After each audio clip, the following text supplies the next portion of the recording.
Welcome to Thought Leader Life, where we are helping to democratize thought leadership.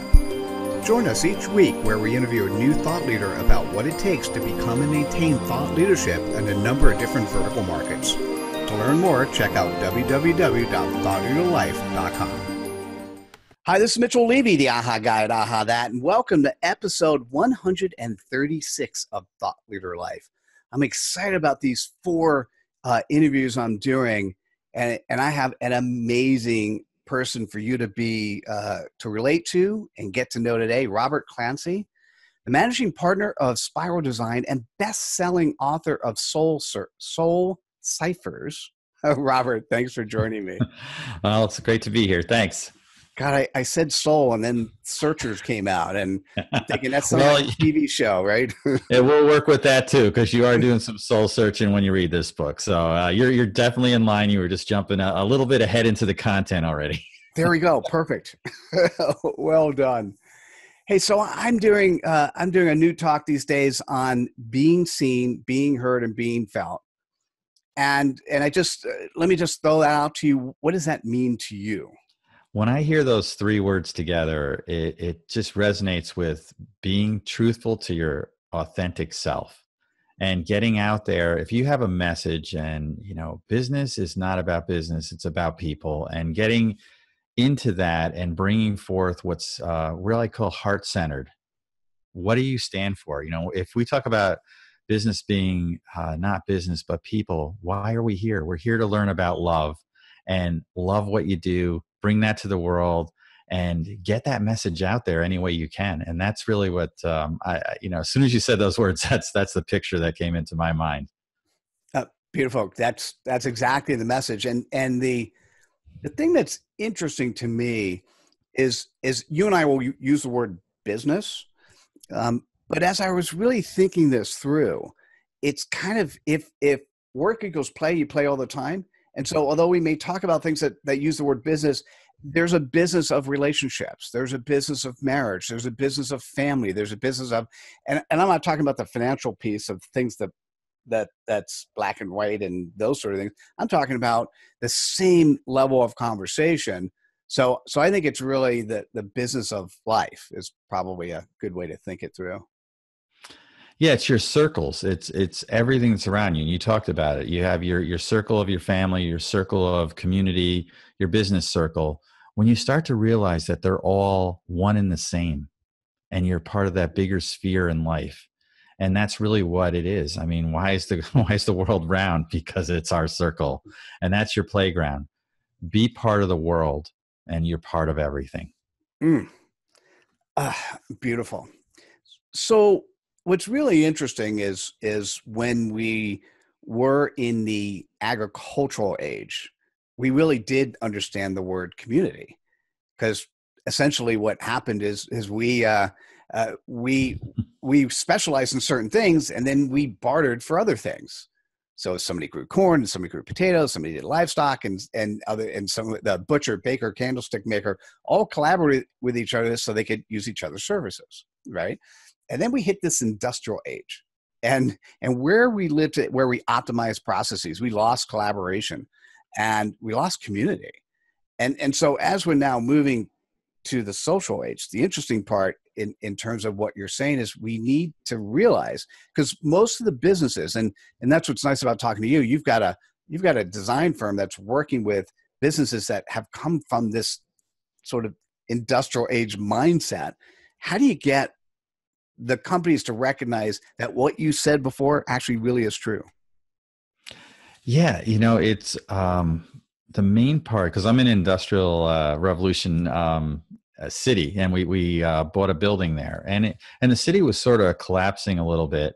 And by coming in and making this restoration of this building, you become part of that community, and it's bringing your employees to connect with what's going on there, endorse the businesses there. They know all the lunches and dinner places to eat in the area, but other parts are get involved. And sometimes it involves rolling up your sleeves. And when you do that, you can make a difference. And it's getting in touch with the people. They embraced us when we came into that community. So that word is still there. And when you can tie it in, I hear like a tree has roots, right? that teaches it where it came from.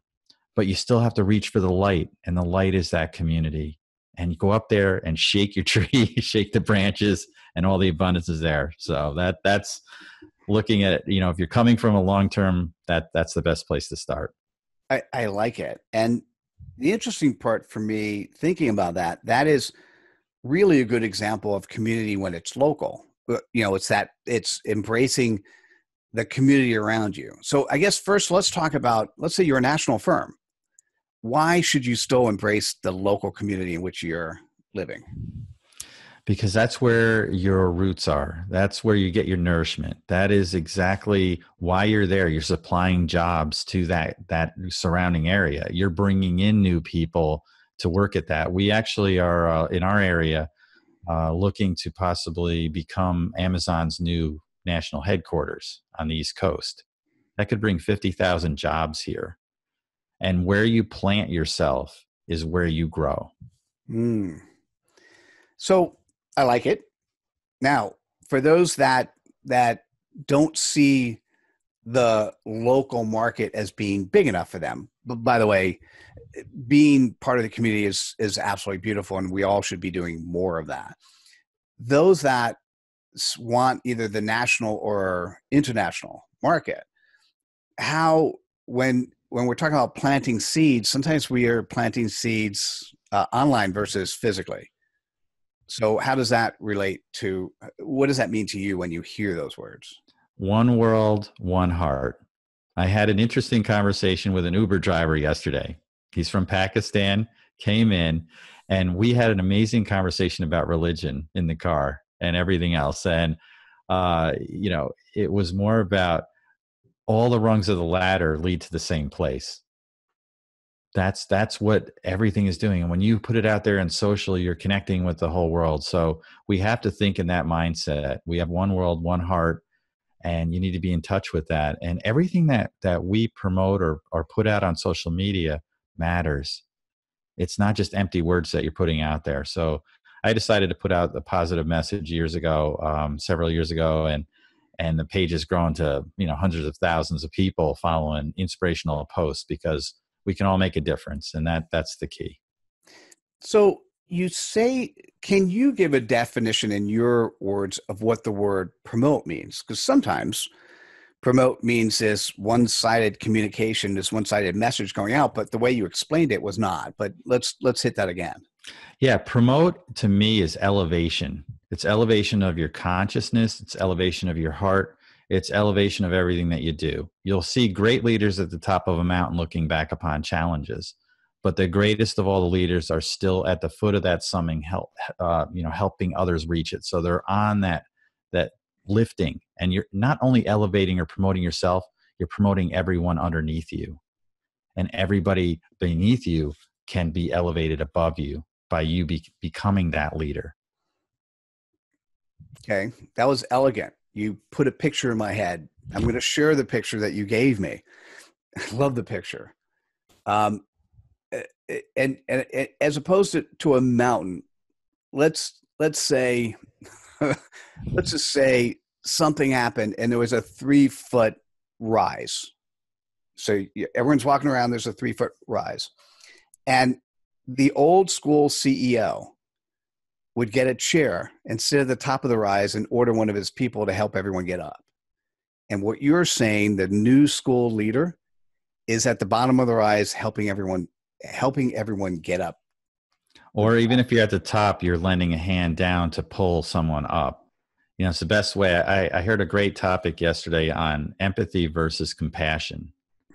And empathy is going into the pit with the person and hugging them. Compassion is reaching from the top of that pit, pulling them out. That's leadership. It's being up there and then embracing them after you've brought them up to another point in their life. I it's like helping that. And it's giving. Robert, give me a couple, if you don't mind, go off on a couple stories on something that sort of represents empathy and something that, because I like that thought process, something that represents empathy and then something that represents compassion. That seems... Sure. I have a perfect example. My wife and I signed up for this program in our community in order to be better connected to it. And we found, there's a judge. She started this program to mentor youth, at-risk youth, and they get arrested. They don't want to put them in jail. They know they've got a good heart. They're not hardened. This one kid was kicked out of his home, and he was homeless and stole food, and that's why he was arrested. And he had some other issues. No dad in his life. Got involved in a gang a little bit and things along there. So we volunteered for this, and we're mentoring this youth. And when he sat down, I said, listen, we're not here to judge you. We're not here to give you money and support you in that way. We're here to listen to you. We're here to be here for you. And I said, the one thing that I want you to understand is you have a song inside you. And right now you're frustrated because nobody can hear that music. And it's like playing it on a broken piano. It's missing strings. I just want to let you know, I hear the song. I heard it. And I understand it. He broke down crying. That's the difference of empathy and compassion. Compassion is understanding that person and what they're going through, and also offering them, that they matter, that self-worth is there, and giving that back. And also to guide them. I said, I'll be here to help you. I'll get you information when you need it. I'll make calls when you need to. But you've got to do the work. It's in your hands to make those choices. And I said, I'll know the choices that you've made when you walk into this room without your gang colors on. That's when I'll know you've made that difference and you've made that choice. Interesting. So that example was one where you were able to reach in through empathy, and as opposed to standing on the top and pulling them out, you were downside next to him, showing him where the path was. Yes. Interesting. And so giving him the control to make those choices to go out. And sometimes you can help people, and you've got to guide them to where they need to go. My dad always said, that you can lead by following just as well as you can be a leader, and know the difference and know when you had to do that. And he was in World War II. He was in the D-Day invasion. He knew what happened when people followed the wrong ideals and how to fight against that and how to be a leader against certain things and to rise up. And I always think about, I know there's a lot of controversy right now with kneeling during the national anthem. My message to the youth that are out there, and I do get to speak to them, is instead of kneeling, why don't you stand for something? It's a bigger difference. It'll differentiate you rather than following something that you may not even fully understand why. I hear you. So that was a good time and good reason to lead with empathy. When would be a good example to lead with compassion? Compassion is heart-centered. And, we talk about, I talk about drawing leadership from the heart. Love for me is four things. It's leadership, opportunity, volunteerism, and enthusiasm. And compassion has a component of all of those things. When you volunteer, you can start by just volunteering your smile. The opportunities created in the goodness that you put out. The enthusiasm is what you carry to want to do this and why. If you Google or look up the definition of enthusiasm, it's like enthusiasm just has to do with grace. Grace is like the light, the bringing above. And every time that you are taking somebody there, all leaders and all of the greatest leaders have taken people a place worth going. And that has to come from the heart. That's compassion. That's saying, hey, I can help you. We're going to do this. We're going to work together. And this is the direction. The leader sets the GPS point, and that's where we got to go. Beautiful. Repeat the love again, because you did it so fast. I love the acronym. I have several acronyms in my life, but it's leadership, opportunity, volunteerism, and enthusiasm. It's LOVE. And when you bring love, that kind of love, into your heart, life will mend itself. But if you fill your soul with that love, you'll be able to mend the hearts of others. And that's compassion. That's leadership. That's all of those things together. And that's a heart-centered leader. I got it. And so when before I asked you you gave a great example of when to use empathy. Give me a good example of when you're using love or when you're using compassion with somebody. Yeah, with love, it's just being open. And I had to take the gloves off with my friend who was he was stricken with cancer, and up to that point, we were very just skirting around the issue. And then I saw it written on his face, but more so, I saw it written on his kids and his wife's face during the last holiday. And I said, called him. I said, I know what I saw that. I saw you going through pain, but more so I saw your kids, and it's a legacy. I said, we need to take the gloves off. We need to be real from this point forward. Are you okay with that? And part of it is asking that question, ask the permission to go into that zone. Just don't confront somebody with, hey, I'm going to do all these things for you. And when he said yes, I said, okay, it's not going to be easy to do this road, but we're going to have to do it. And the day that he passed away, he was hours away from passing away. I rushed to the hospital. It was about a 5-hour drive. And I went in, and his son greeted me in the main lobby with a big smile on his face. And he said, hey, Uncle Bob, you're here. Dad's upstairs. Can't wait for you to see him. His dad was hours away from passing away. And I thought, he did it. He did it. He stepped forward and owned what he had and took that and gave a legacy into his children of how he fought this, how he stood up to it. And we knew, the end was coming, but I said, it's how you're going to approach this. And from that point forward, he was changed. And that's his legacy. And that's what, we can all help somebody years after we're gone. And that's compassion, leaving something behind that's going to make a difference. It's absolutely beautiful and very appropriate for being seen, being heard, and being felt. You felt your friend through his son when he greeted you on the hospital hours before he was going to die.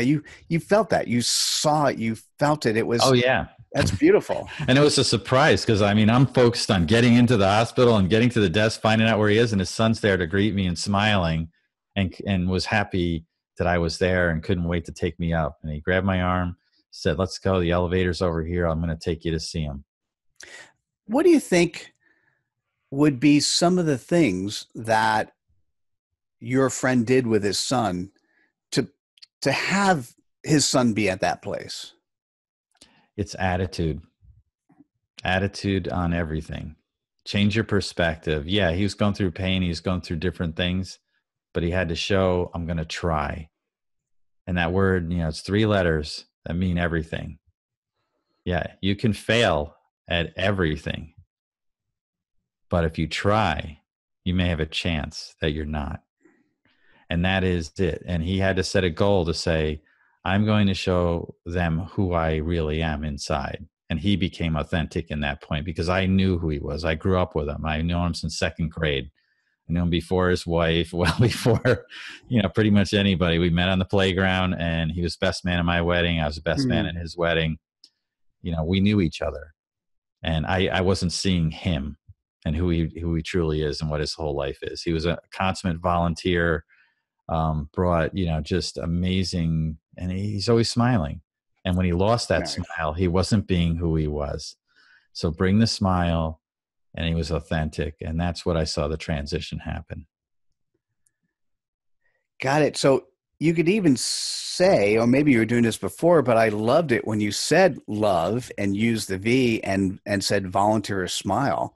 It's possible that that's one of the gifts that your friend has left with you, and you're carrying his legacy for the rest of your life and spreading it out to others. Yeah. Smile is the simplest form of community service. That's so beautiful. Wow. That's fascinating.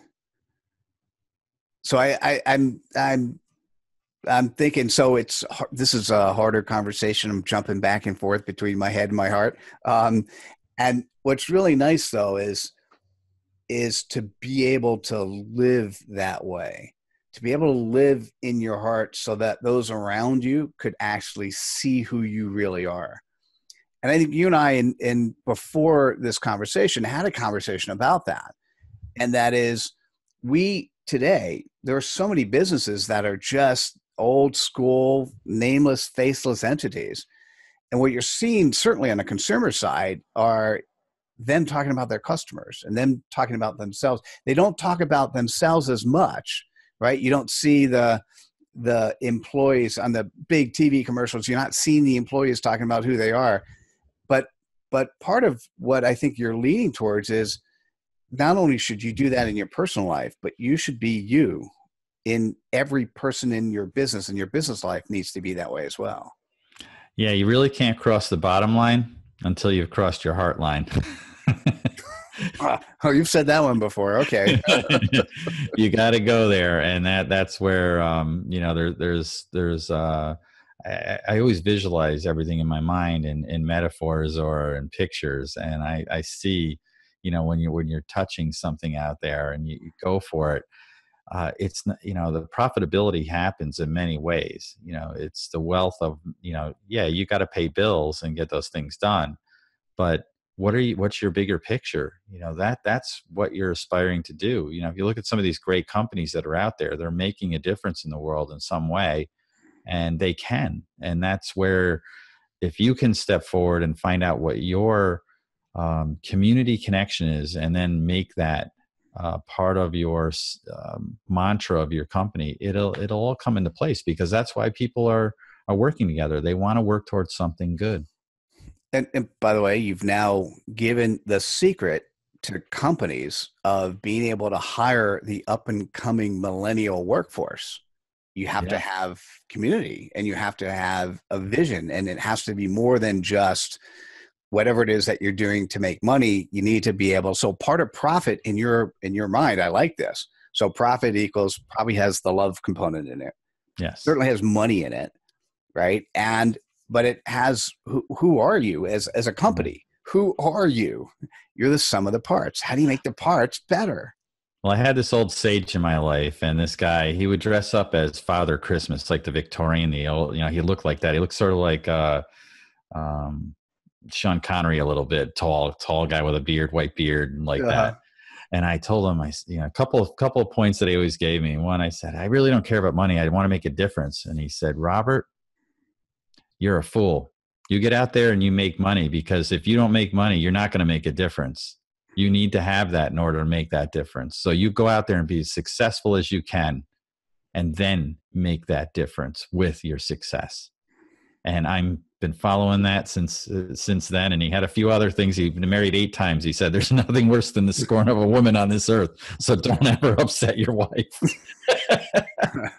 8 times. I listened to those 2 things from him. we could do a story. We could do a show just on that, but let's just on that. Okay. Wow. So how do you, I hear you and I feel it from a sort of the individual smaller company perspective. What about larger companies? How do you talk to the CEO or board of directors or executive staff of larger companies and get them thinking in the way that we're talking? Well, it's getting them to focus on listening to the people under, and not viewing it as people under. That's the other mindset that they have, is that they're standing on top and they're here.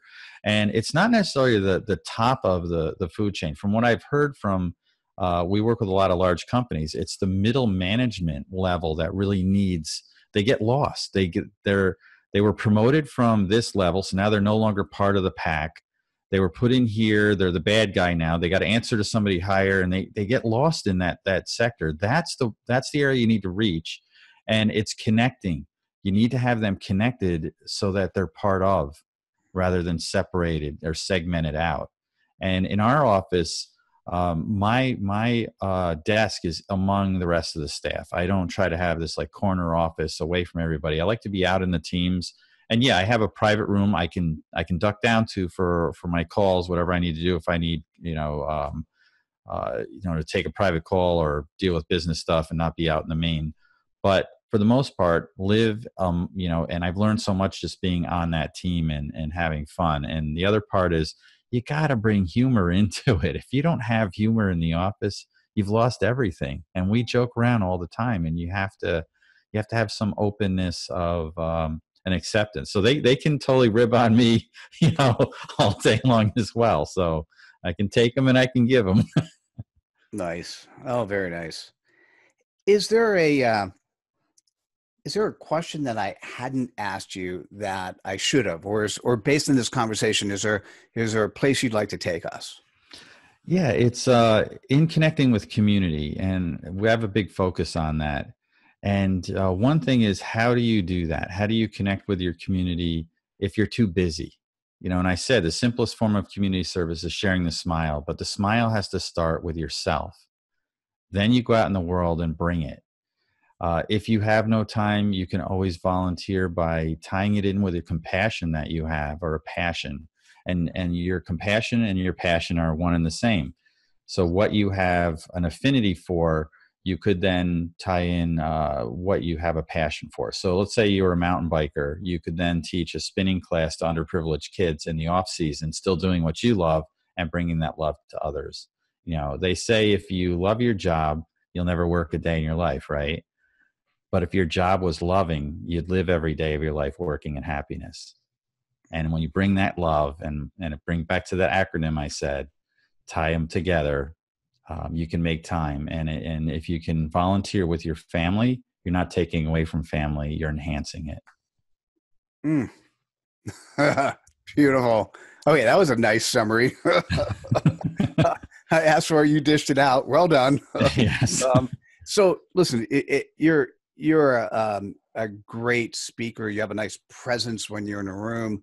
I kind of heard the last time you were speaking, you brought your audience to tears. What happened? Yeah. I just, I heard from the videographer, because he did some testimonials after, and they said that you were just so authentic. And I wasn't trying to be. I was just speaking from the heart. I told them stories like I told you about my friend, about a time I volunteered, and just tied it into, there's a funny story or an interesting story, but there's a message behind it, and delivering the message of why. And when you can answer that question, you've done everything, especially for your teams. If you can answer why are we doing this? Why are we going here? Why are we connecting to this organization? Why are we giving back? Those are the questions that make the difference. And yeah, even the videographer lost it. So he couldn't see for a few minutes. So is it the Simon Sinek why? Is it the Tony Robbins why, or a combination of all the above? It's probably a combination of all the above. There's all great leaders, great motivators, and each of them have a unique voice for the right person at the right time. So yeah, they might all be saying the same thing, but each of us have a unique journey in this life, and each of us have a unique voice and a unique perspective. And once you own what that is, you can bring that out into the world. And mine is, this is how I see things, because I can't see them any other way than how I'm wired and what I have. But be the right voice for the right person at the right time. Never underestimate what you can bring to the world by just being you. Actually, and we hadn't talked about this ahead of time, that be the right voice to the right person at the right time. If you go to thinkaha.com, that my largely my consulting site, I have a tab for thought leadership. And what I define thought leadership is 2 by 2. And it's the same thing. I use the word right, and it's having and sharing the right content with the right audience. And yes. So that's exactly what you said. It's kind of bingo. Yeah. Which is true, by the way, right? If your job is not to reach the world, you don't have to reach the world. You just find that community that's appropriate and then be relatively focused on that.